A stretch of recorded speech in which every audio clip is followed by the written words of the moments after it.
Hi, dandruff control, hair fall control and silk hair, long hair oil preparation చేసుకుందాం వచ్చేయండి.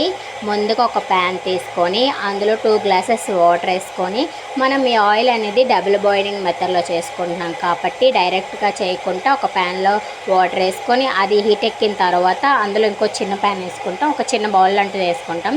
అది కొంచెం water heat ఎక్కిన తర్వాత మనకు నచ్చిన ఆయిల్ తీసుకోవచ్చు.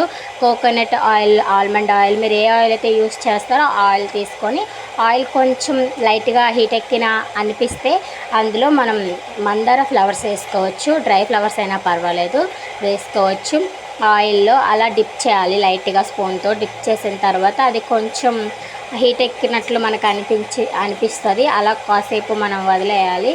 హీట్ ఎక్కిన తర్వాత అందులో ఒక 1 టీ స్పూన్ 2 టీ స్పూన్స్ మీరు తీసుకున్న ఆయిల్ బట్టి మనం మెంతులు అనేది యాడ్ చేసుకోవచ్చు. నేనైతే 1 డే 2 డేస్కి ఇలా ఆయిల్ ప్రిపేర్ చేస్తున్నాను కాబట్టి నేను కొంచెం మెంతులు వేసుకున్నాను. మీకు నచ్చినన్ని మెంతులు వేసుకొని స్టోర్ చేసుకోవచ్చు.